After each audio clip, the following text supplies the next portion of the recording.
Okay, let's talk about the mass spring system. Then later we'll come to the simple pendulum. Okay, so mass spring, you got horizontal, you got vertical. Let's say we do the horizontal first, right? So we have a spring attached to a oscillating object and moves horizontally, left and right. Okay, somebody's coming in. Carlos, okay. Right. So let's say that this is the equilibrium positions. So I displace the object to the right with a positive displacement and I let go, it vibrates left and right like this. Now, let's freeze the motion a while. We freeze the motion when it is at the right side of the equilibrium X node, right? So let's take a screenshot of this and then we analyze the forces. So we have restoring force F to the left, and then we have a displacement X to the right. That's positive displacement, and that's a negative F. Okay, so we do from the Hooke's law, F equals to Kx, and we have to add a negative here because normally Hooke's law, the F is referring to the applied force, right? But if we are talking about the restoring force, the opposite force, then we add a negative here. I'll just write F equals to negative Kx. Okay, now from this F here, we know that this becomes the net force. No other forces, assuming there's no frictional forces. So we have F net equals to MA. So I put it here, MA equals to negative Kx. Okay, then A equals to negative K over MX. What's this? This is the how you prove that it is a simple harmonic motion. If the question says prove that it is a simple harmonic, then all you need to do is you find this equation. A equals to minus omega square x. Okay, omega square x. So the constant here for the spring mass system is the K over M. Omega square equals to K over M. Okay, then from here, I move the square root. Let's do a little bit of deriving. So we have a square root of K over M. And omega is angular velocity, right? So velocity is distance over time, but this is angular distance. I'm going to write it as here 2 pi angular distance over the time, that is the period, equals to K over M. Okay, continue up here.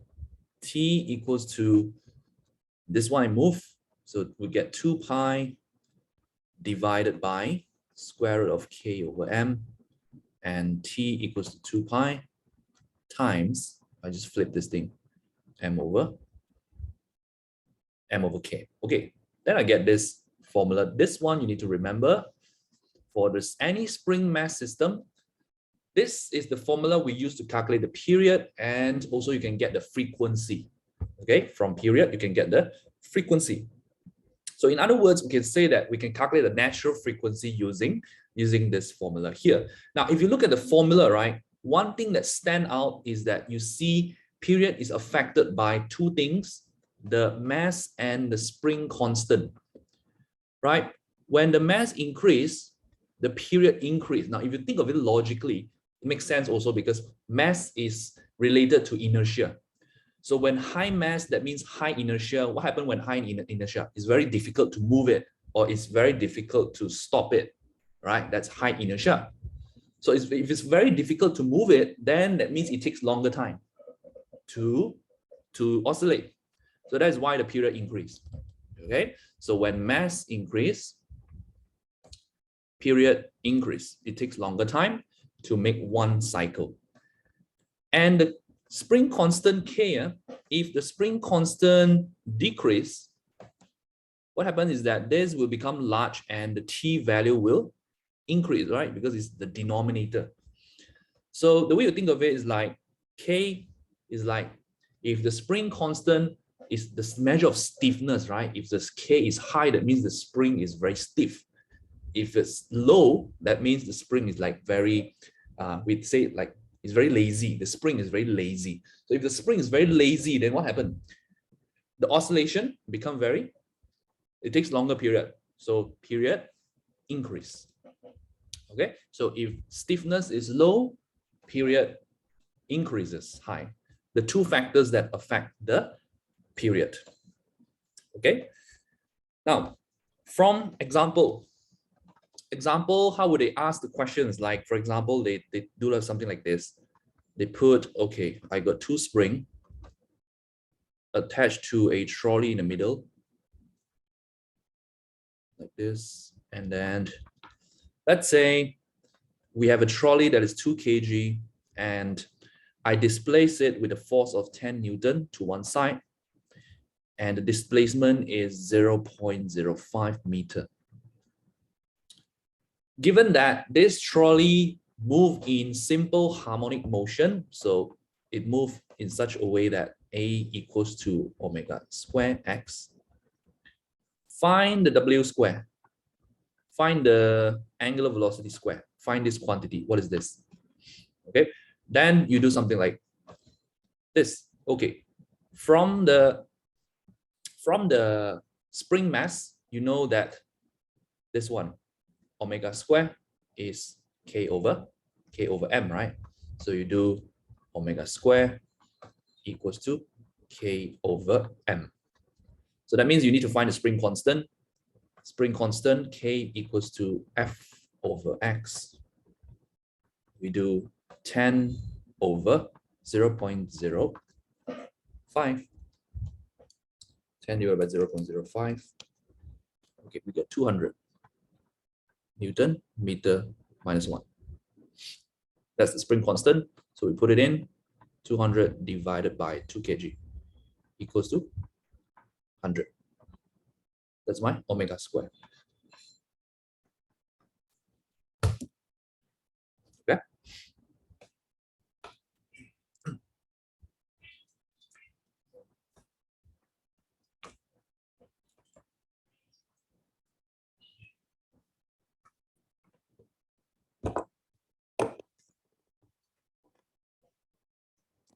Okay, how about vertical spring? Vertical spring, if I arrange it like this, let me draw it. Initial length, let's call it L note. And I attach a weight so that it stretches a bit. This is M. And it has a length of, say, L1. Okay, measure. Okay, this one should be measured to the center. Okay, L1.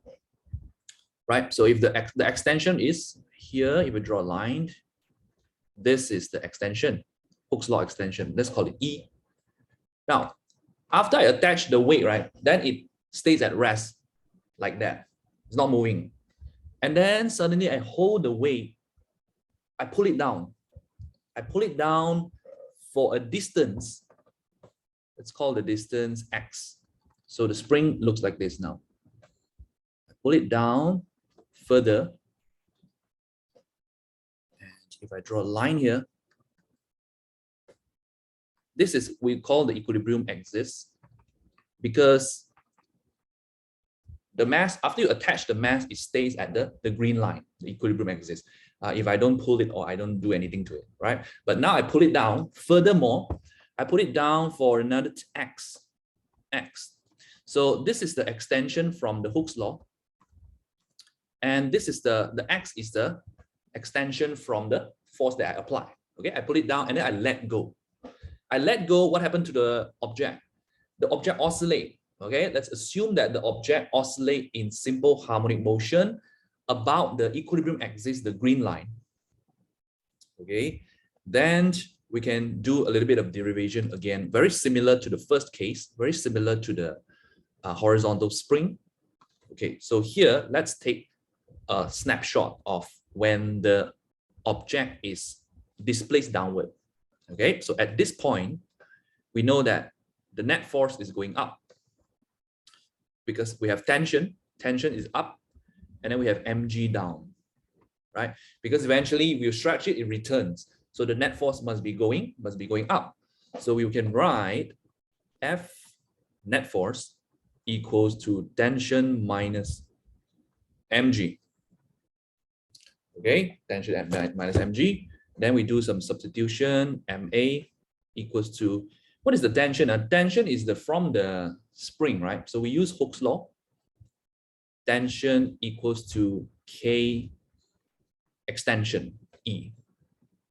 Okay, but you see, at this point here, what is the extension? The extension is E plus X, right? When it is at the lowest position here, the extension is the E plus X. So here I'm going to put tension is K, the spring constant, and then I'm going to write E plus X because that's the total extension. Okay, this is the total extension. Total extension minus mg. All right, substitute inside. Ma equals to Ke plus Kx minus mg. Now, if you look at this Ke, what is this Ke?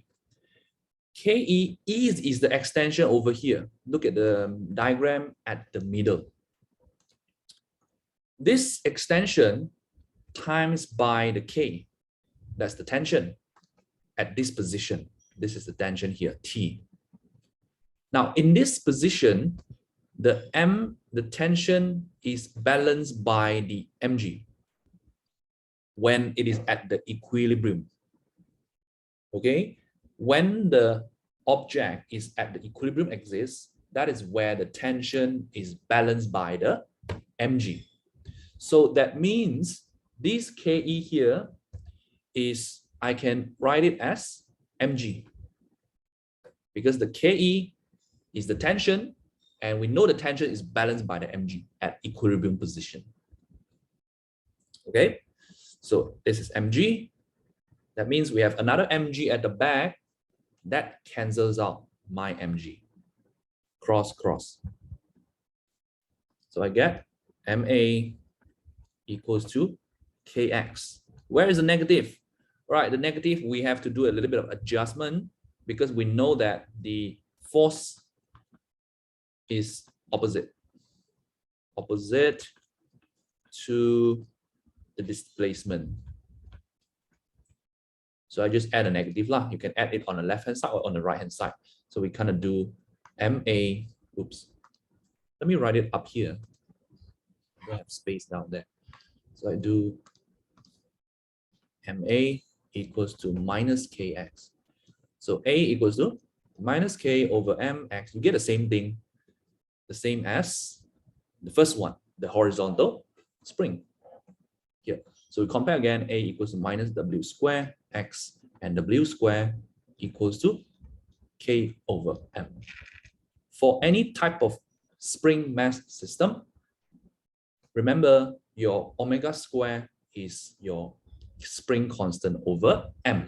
And the way you calculate the period is by using this formula over here. And also one thing to take note is that this one, Ke, is equals to mg, okay? Ke is equals to mg. If I expand this one, right? If I write the E, I can put it as K. The E is L1 minus the original length. Whatever is the extension, you minus the original length, okay, that's the E. So I write it here, L1 minus L naught equals to mg. Okay, that means I can put K over M equals to G over L1 minus L naught. What is this? Let me box this. K over M. K over M is this one, omega square. Okay, K over M is omega square. So omega square can be equal to K over M, or it can be equal to G over L1 minus L0. What is L1 again? L1 is when you put the object on it, how much is the length of the spring? In other words, that is the length of the spring when it is at the equilibrium position.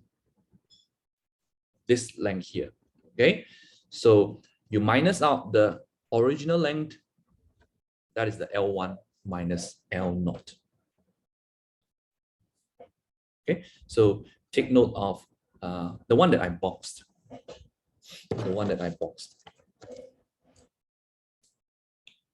We box this also.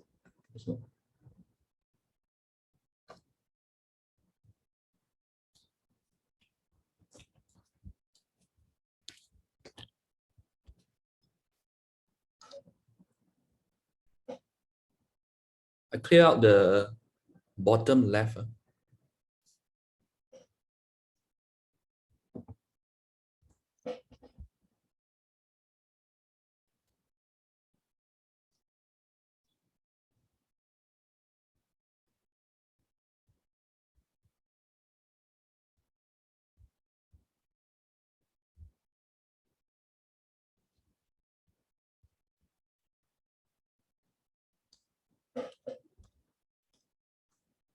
Example, let's say we have an elastic string, elastic spring of length L0 attached to a ceiling, okay, and then it extends to, let's say, extends to L when attached to a weight. And then I don't touch it, that means this is the equilibrium position, right? Equilibrium position. And then I pull it down to a distance of B. So we have a spring, same. Put it further down so that this is distance B. And then the question asks, okay, I release it and it oscillates with simple harmonic motion, right? So if it says simple harmonic motion, then it satisfies the equation minus K over mx, okay? A equals to minus omega square x. And we want to express, okay, express the omega in terms of other quantities. The question wants you to express, okay, express omega square in terms of other quantities. So we find omega square, we do like omega square equals to K over M. And also because we know that K over M is equals to G over which length minus which length? If I have three length here, L0, L, and L1. Which length minus which length? This one. The middle one, this length minus the original length. Not this length, the final one, not the L1. Okay, this is after I extend it, after I pull it down. But it's the L, this is the L minus the L0. Because we want to get the extension of the spring. Okay, so we put it as equal G over L minus L0. Like this. Okay, if you know the value, then you can just put in the value and find the omega. Usually the questions keep asking you to find omega, omega, omega. Because in the simple harmonic motion, if you remember the tip that I said, in all calculations, usually you cannot do much if you don't know the omega. Because most of the equation has an omega. So you can't really do much if you don't have the omega. So that's why always in the question, you want to start with the omega. Okay, find the period, find the frequency, all you need omega. Okay, so if the question asks you to find period, think omega first. I have to find the omega first, only I find the period. Same for the displacement and others, maximum V, maximum acceleration, and all other stuff. Okay, so you take note of this, and we go to the second one, the simple pendulum.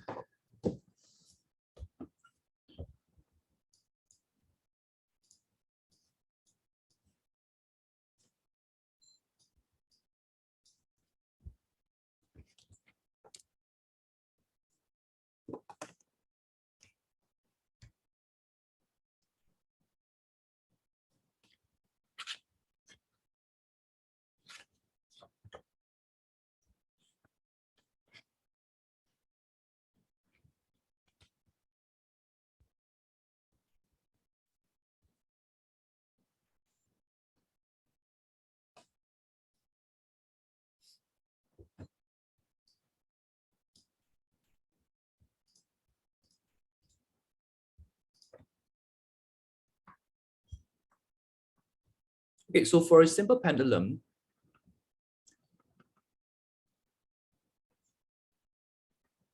after displacing to the right, again, we take a snapshot when it is at positive displacement here at the right. We analyze the forces. We have mg. We have, if I extend this, whatever angle that I'm oscillating, this is the angle here. This is mg cos theta. And mg sine theta is perpendicular to the mg cos theta. So this must be 90 degree here. So this is mg sine theta. We have tension and we have the length. If you do the left side, also the same. So we just pick one point here. Now, T balanced by mg cos theta. There's no motion along this axis. But if you look at the horizontal, mg sine theta equals to that force. No other forces, so this becomes the net force, equals to ma. Cross g sine theta equals to a. And for small angle, how small is the angle? About 10 degree. Okay, 10 degree, 10 to 13 degree, about that. If you take 10 degree angle, you sine the angle in radian, you'll get the same answer. Okay, this we call the small angle approximation. So that means I can just change this to theta for small angle. Okay, now from here, again, I can use S equals to R theta. This is like the quadrant here. If I take this chunk out, this is actually a curve, right? It's actually a curve. So we have S angle and the length. You can imagine like it is a part of a circle, a sector of a circle. This is the object. Okay, this is the mg. So I take this chunk out, S equals to R theta. S is the x displacement equals to R is the L theta. So theta equals to x over L. Put it inside here. X over L equals to A. So A equals to G over L x. Again, we do adjustment, force opposite to x. Force is the same direction as acceleration, right? So if force opposite to x, then acceleration is opposite to x. Again, A equals to minus omega square x. The difference between this and the previous one, the spring one, this is the omega square. So for a pendulum, omega square, how do you calculate? You take the G divided by the L. What about the period? 2 pi over T equals square root G over L. T equals to 2 pi divided by G over L, and T equals to times L over G. This is to find the period of oscillation. The first thing that sticks out looking at this formula is that you see the period, it does not depend on the mass. Surprisingly, period is independent of the mass. For the spring mass system, does it depend on the mass? Yes, you have a mass there, right? So you change the mass, you will change the period. But for the pendulum, you change the mass, it doesn't affect the period of oscillation. You use a heavier one, the period will still be the same. What can change the period? The length of the string and also the G, depends on where you're doing the experiment. You're doing on Earth, you're doing on other planet, it would change it.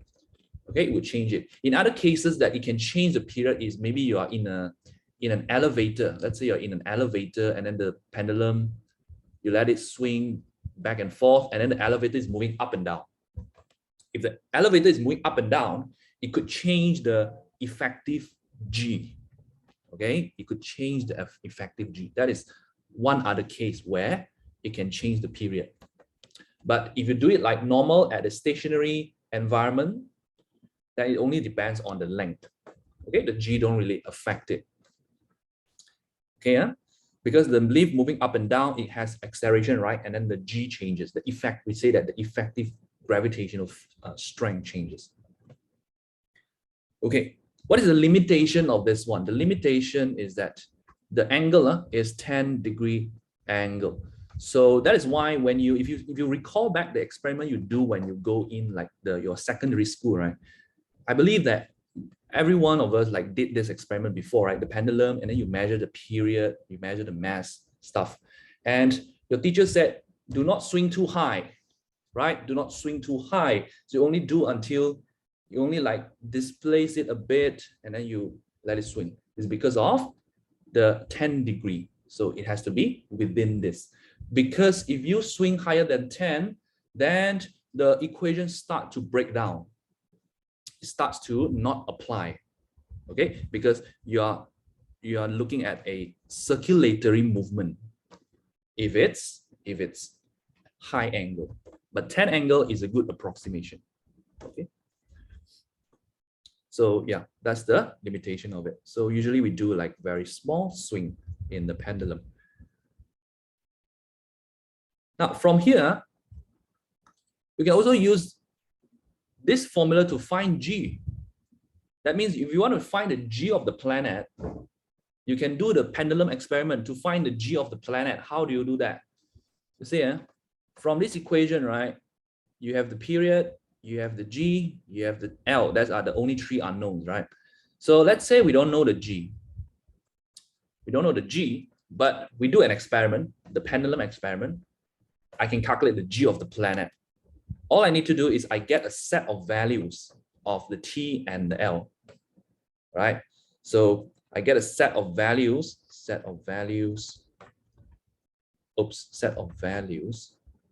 of T and L. I change the length and then I measure period. I change the length, measure period. I get a set of data and then I can do a plot, right? I can do a plot. Here, if I, okay, let's arrange a bit our formula. LG, right? So let me square both sides. Squaring both sides, I get T squared equals to 4 pi squared times into this square root I removed already. So L over G. Okay, so the L, I move it at the side, at the outside. So T squared equals to 4 pi squared over GL. And if I compare this with y equals to mx plus c, y exists, t squared, x exists, plot the length. What is my gradient? My gradient is 4 pi squared over g. So you get a graph. If you plot the t squared against L, you get a straight line from the origin because your c is 0. And if you calculate this based on your experimental result, you calculate this gradient, you get 4 pi squared over g. From there, you can get what is the g. Using a pendulum, you can find the gravitational field strength.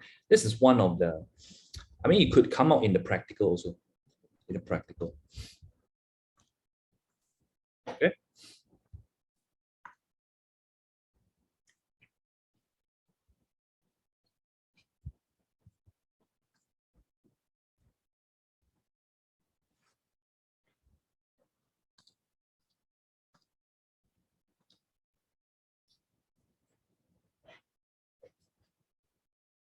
Example.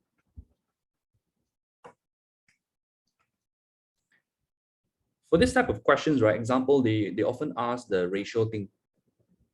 So it's like, okay, let me write it here. A simple pendulum. Let's say we do a simple pendulum has a period of 1.5 second on Earth. Okay. And let's say the G of the moon, G of moon is 1/6 of the Earth. We know that the G can affect period, right? So let's say the G on the moon is 1/6 of the Earth. Then what is the period of the pendulum on the moon? Okay, then we do it like this. The length, assuming that we kept constant, we only want to see the relation between the T and the G. So T really proportional to square root of 1 over G. Here we know the relationship. So it says that on Earth, the period is 1.5 seconds. If on the moon, what is the period? If the moon, the G is 1/6. So we do 1/6. T equals to square root of 1 over G over 6. Okay, so it becomes T equals to square root of 6 over G. We take out the 6, we get square root of 6 times into square root of 1 over G.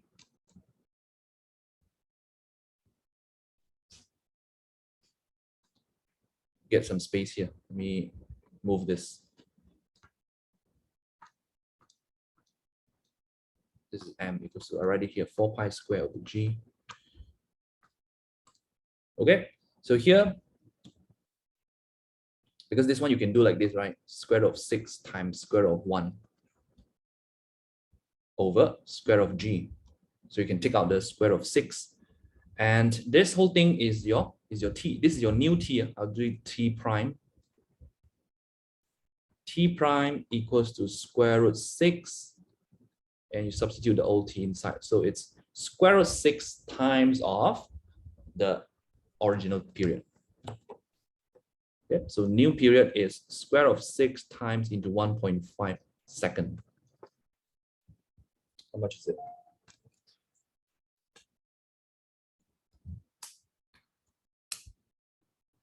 Okay, 3.67. 3.67 second.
Okay, I'm going to send you a practice on the MCQ. So you have like 40 questions of multiple choice. I want you to try out the exercises. Those are from the old past year's questions, and it's slightly difficult. Let me send it in a group first. Always like that. Huh? You want to do the past year first, which is the basic one, the questions. And then you want to do a little bit higher difficulty so that you fully grasp the understanding of the current level. Yeah, so when you do a little bit higher difficulty, then you can pick up some of the tiny bits of information. Okay, it helps in in fully understanding. So every time I will give you the past years, and then I'll give you like the one higher up, that one.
Still sending.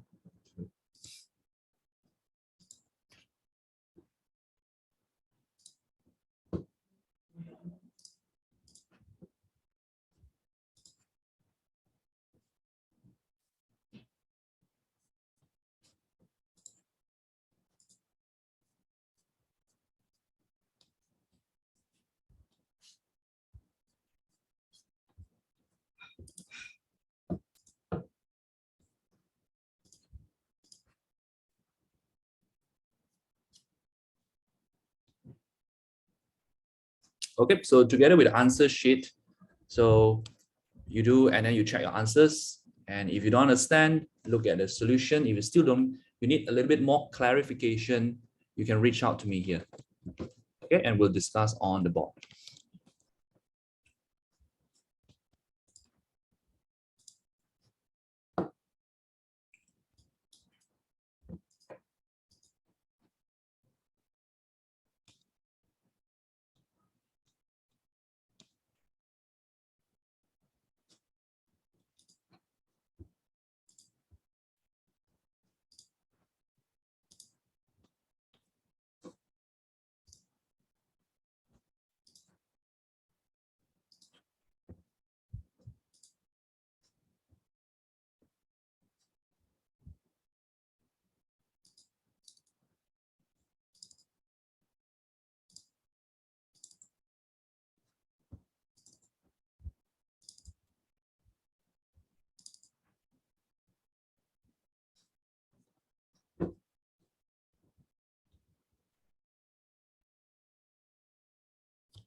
Okay, I'll be right back.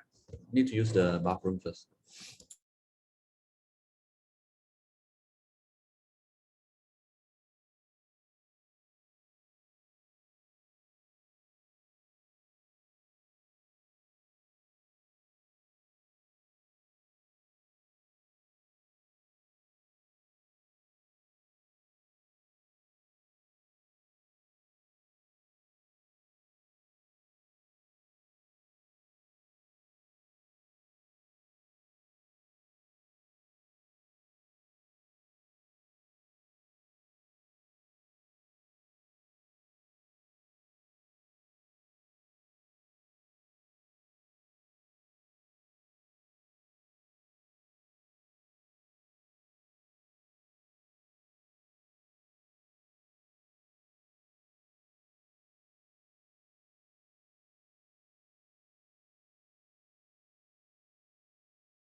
How do you do number 4?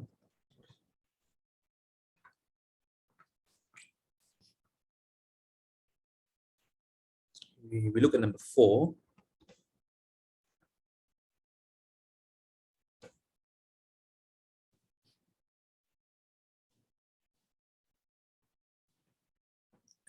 A spring hangs vertically from the ceiling and the mass is attached to its free end.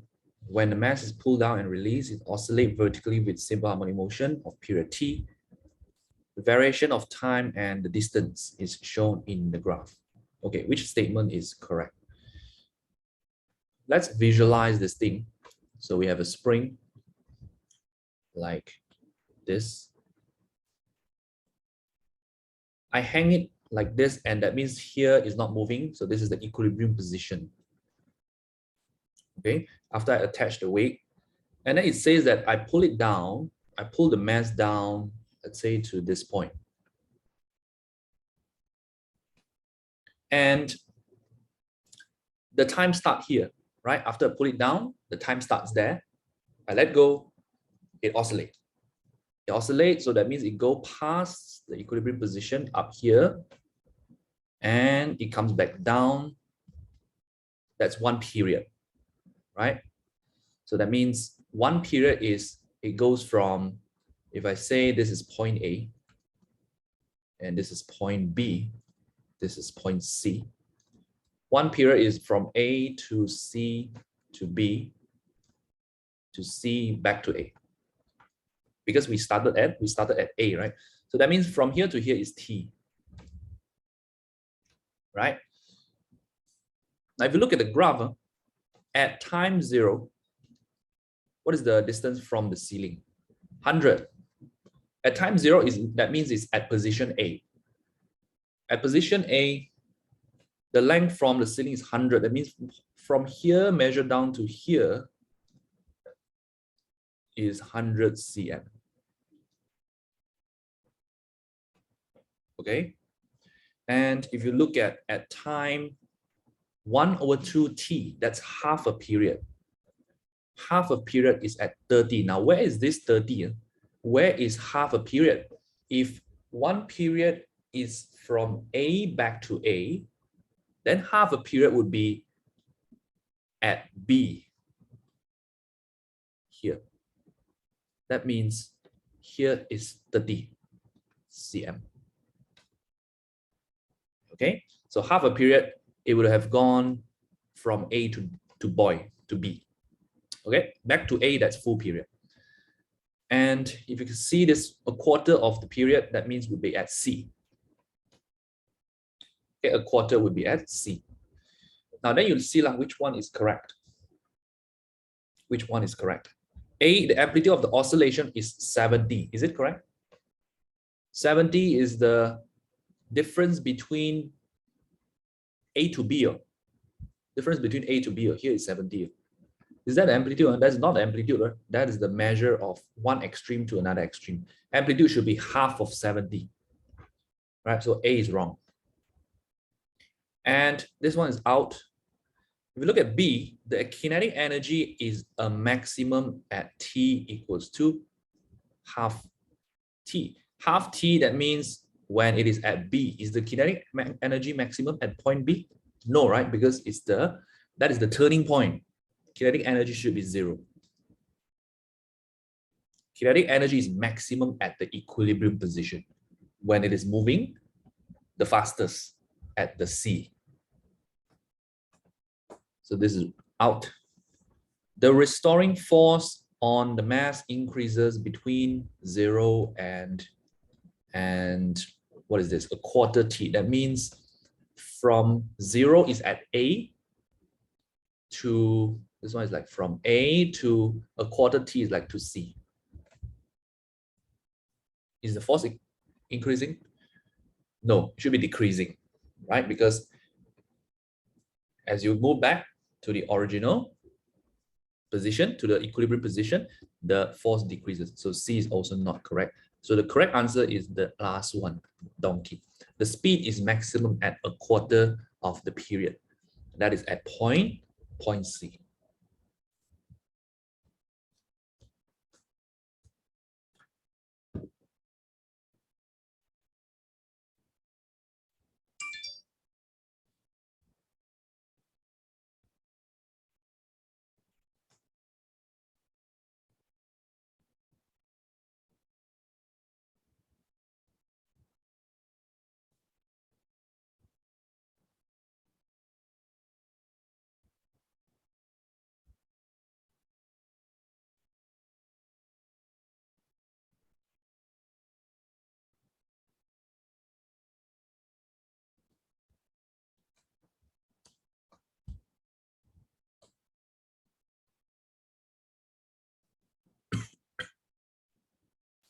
Question 6 and 10. Okay, look at question 6.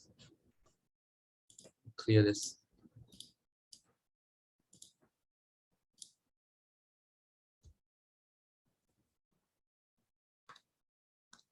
Question 6 says, okay, the given graph shows the variation with time of the displacement of the body performing simple harmonic motion. At which of the point are the acceleration and velocity in opposite directions? So this one you need to know, like, what is the thing doing? What is the body doing at each point? Okay, let's imagine, like, okay, what is this thing? This is of a body. Let's say we take a pendulum, all right? We do 3 positions like this. Okay, when time equals to 0 at this point, where is it? Positive displacement. So this one here, I'm going to call this PQR, position PQR. Easier, okay? So I just use reference to PQR. So at this position, the starter at T0, it is at P, positive, right? Positive displacement.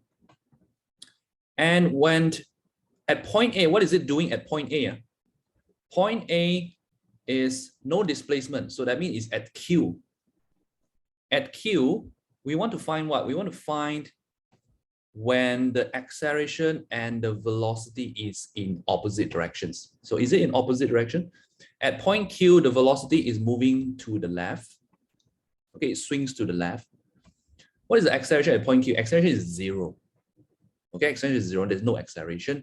So A is not the answer. Okay, we want it to be in the same direction.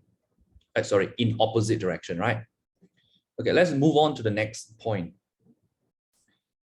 Point B, what is it doing at point B?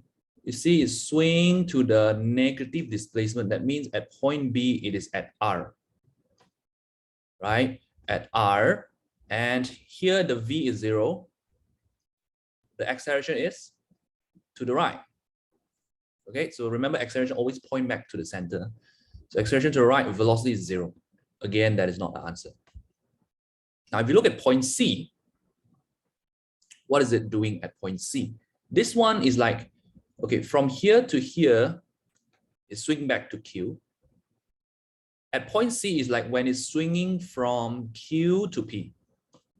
You can see the graph is increasing from 0 to increasing to the maximum. That means it's increasing displacement in the positive. So that must be going from Q to P. Okay, that means if it's going here, let's take the middle here. On the way, it's on the way to P. What is the V? Moving to the right, right? Swinging to the right. What is the A? To the left. Because as it goes to the right, the A is to the left. So that's opposite direction, right? So C is the answer. That is when V and A is opposite. Can you see? Can you see? Look at D. What is D doing? Okay, D is like from P swing back to Q. Okay, that means if you're swinging from P to Q, your velocity is to the left. Your acceleration is also to the left. That is same direction. So at point D is same direction. At point C is opposite direction.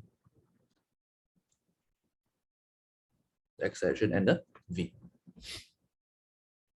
At point A, no acceleration. At point B, no velocity. Okay, that's for number 6.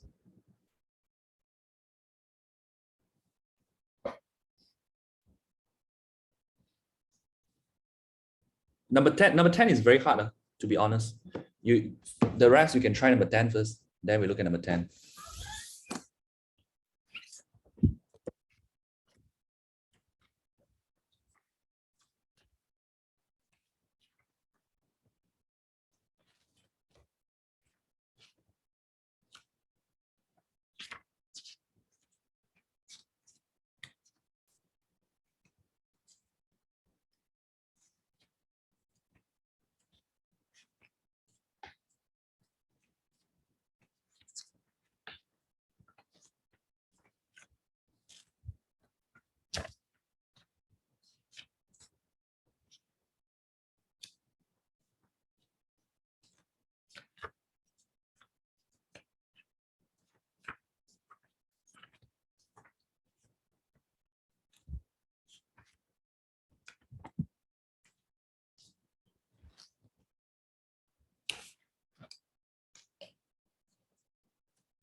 Okay, we look at number 10.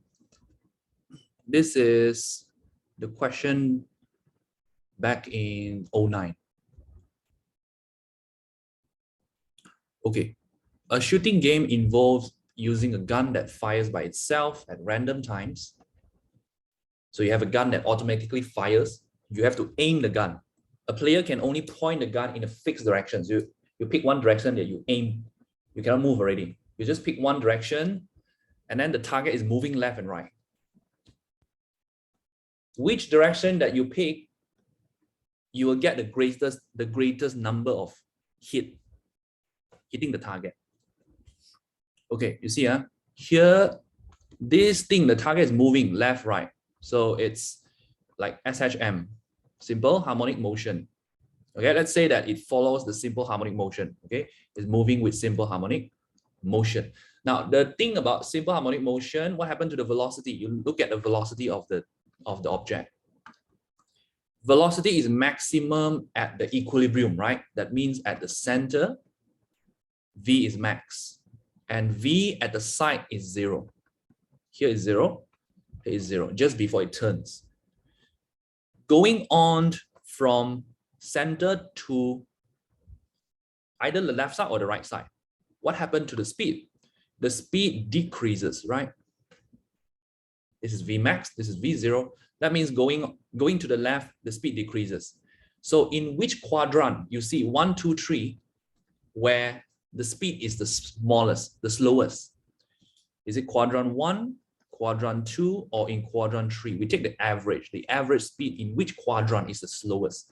I can say 1, right? Because it's closer to 0. That means it would be moving slower in that quadrant.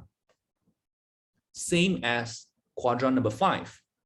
Here, if it's moving to the right, it will be moving the slowest in this quadrant, this region here.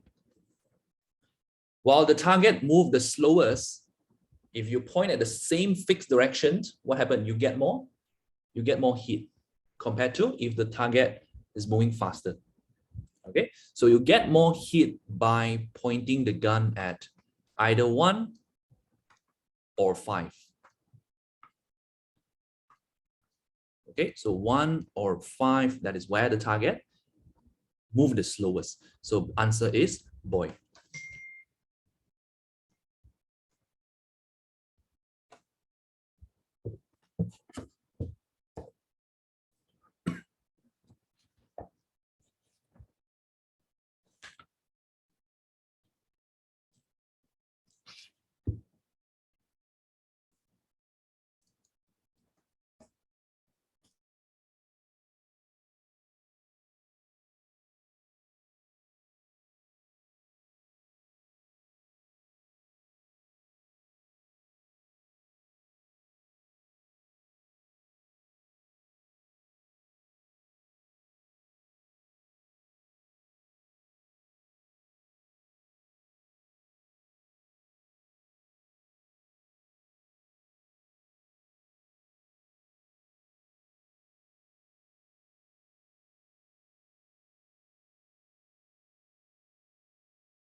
15, try to do 15.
Okay, for question 15, says that the water depth in a harbor varies.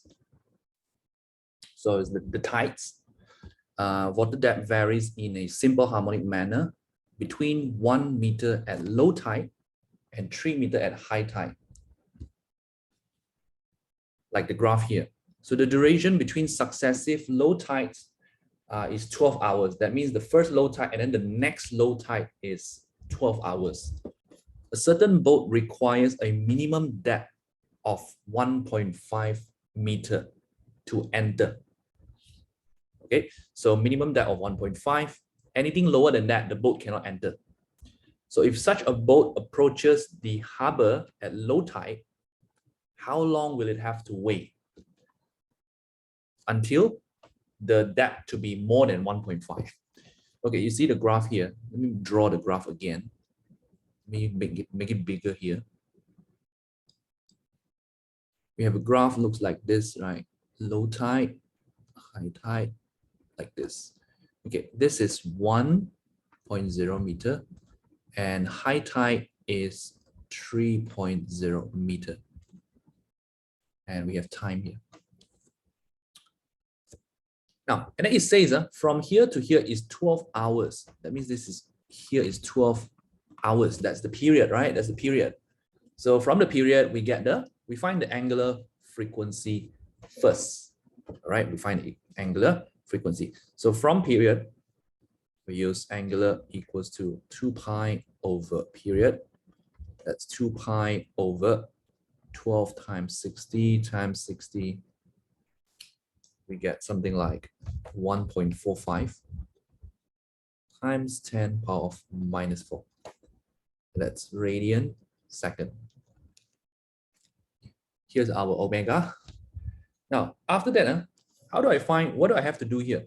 You see, it says that the boat needs a minimum depth of 1.5. Where is 1.5? If the tide is oscillating, we can say that the tide is oscillating between 1 meter and 3 meter. And then the equilibrium position would be somewhere between, in the middle.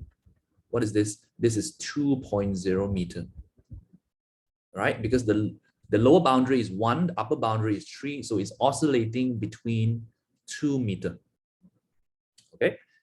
Now, the boat needs 1.5. Where is 1.5? 1.5 is over here. Let me do, this is 1.5. Let me do a point here. It's 1.5 meter. That means the T0, time 0 at here, time 0, when the time is 0, right? The tide is 1 meter. That is where the boat starts to wait.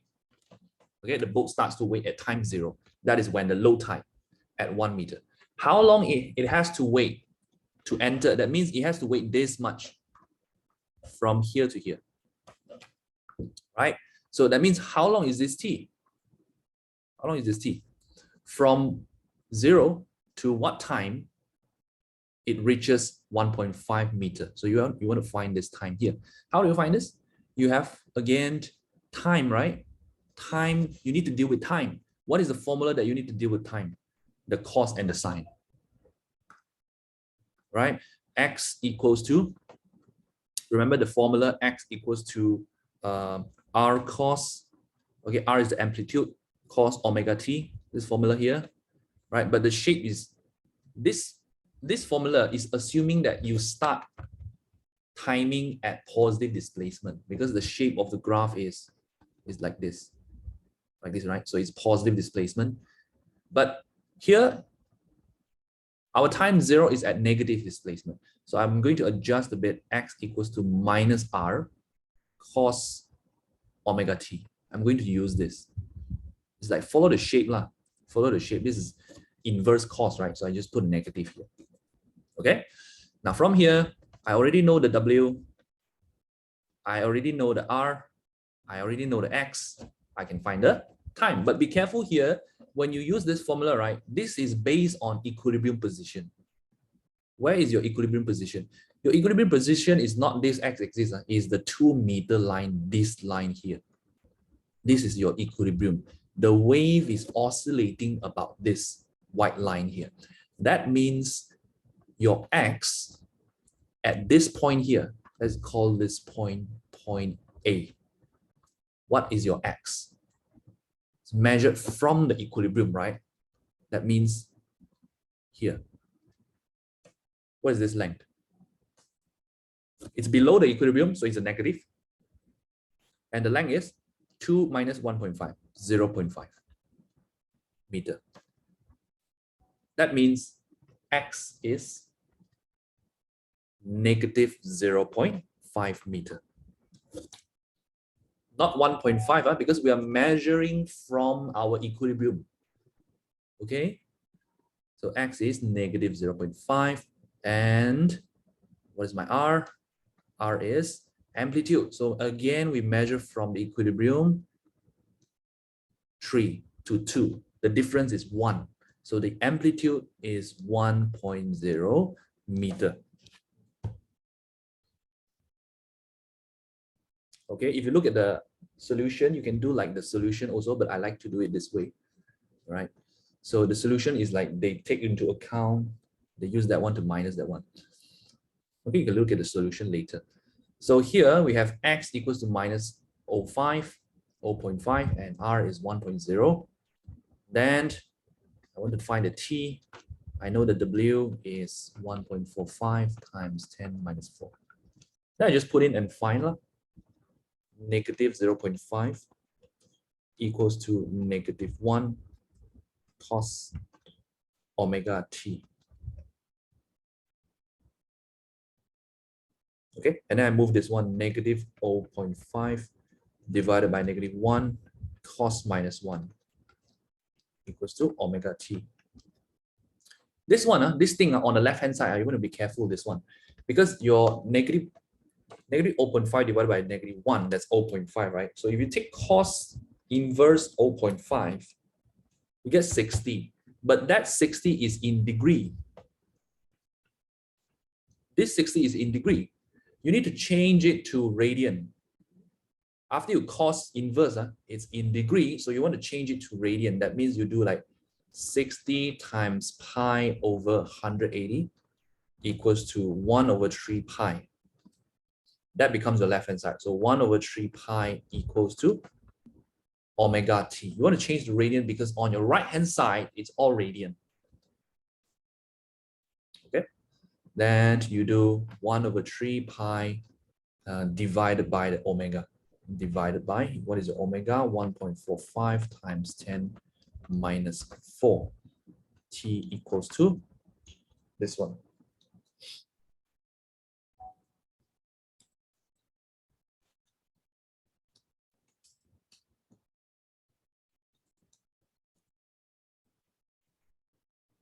About 7200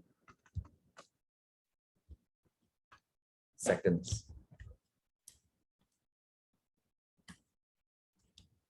And 7200 second, if you divide it by 3600, that's 2 hours.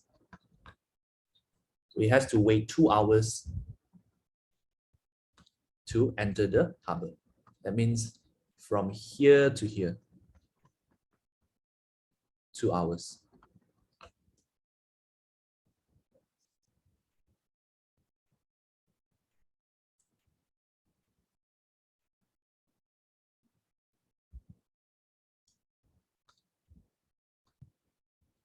Okay, so that's for question 15.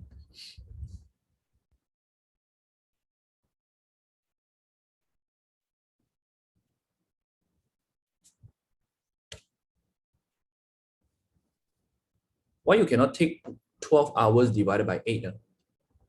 Because if you see this one, sometimes we do like this. This is like 1/8 of 12 hours. Or you can say 1/8 of the period. Because I have 8 of this, right? 1, 2, 3, 4, 5, 6, 7, 8. Why I cannot do like this? Can I just take like 12 hours and divide it by 8 like this, and I get 1.5, which is not the correct answer. Why I cannot do like this? Because of the velocity. All right. In simple harmonic motion, don't forget the velocity changes.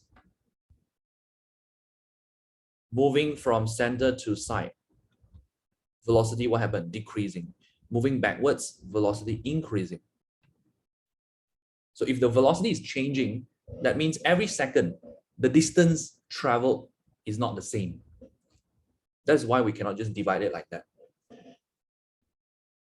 Okay, you have to do this thing.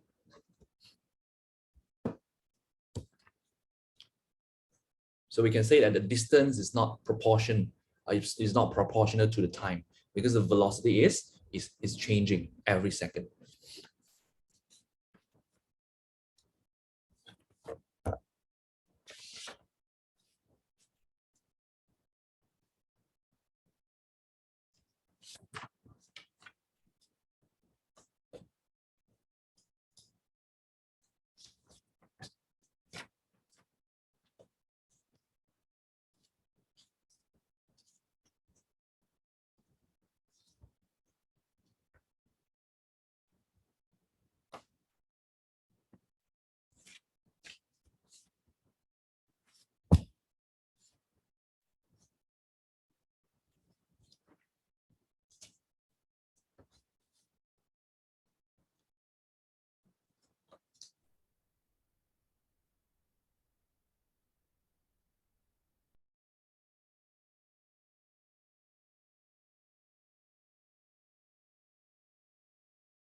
Okay, very similar one would be question 35.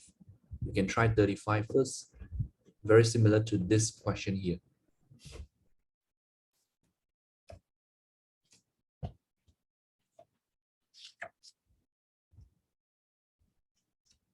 And we look at the answers later.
Okay, for question 35.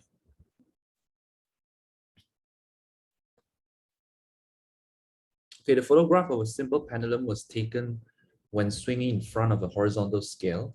It showed that while the camera shutter was open, the bob moved from 650 to 675. The period of the pendulum was 2 seconds, and the extreme positions were at 600 and 700. Okay, so we visualize it. We have a pendulum. The extreme positions would be swinging from 600, the 600 mark and the 700 mark. That means the equilibrium would be 650 mm. Okay, now it says that when the shutter was open, it is swinging from the 650 to 675. That means in between here. It's 675 mm. Okay, so this is how long the time where the shutter was open from here to here. We're going to find how long did the shutter remain open. Okay, that means how long the time here, t. Right, again, it is a simple harmonic motion. We do like, okay, let's say we start timing from 650. So when the pendulum is at 650, time is 0. And how much time when it got here, right? So we do a graph for that one. We know that we started timing at equilibrium position, correct? If we started timing at equilibrium position, that means our graph looks something like sine graph, like this. Okay, so initially it should rise up because I'm going to the right. That's a positive displacement. So it's going up. It's a sine graph. That means I use x equals to r sine omega t to kind of model this movement of the pendulum. Okay, so from here, again, you can't do anything without the omega. So find the omega. That's why you are given the period. The period is 2 seconds. So omega is 2 pi over 2 pi cross off equals to pi. Omega is pi. Okay, so x, what is x then? X is when it got here, that's the displacement of 675 minus 650. That's 25 mm. Okay, what about the r? That is the extreme, but measured from the 650. So you take 700 minus 650, you get 50 mm. Okay, then you put in 25 equals to 50 sine pi t. And again, you do like 25 over 50 sine minus 1 equals to pi t. Remember this one, you have to change to radian. It would be in 1 over 6 pi radian equals to pi t cross t is 1 over 6 second. 1 over 6 second measured from the equilibrium. So that means that is how long the shutter was open.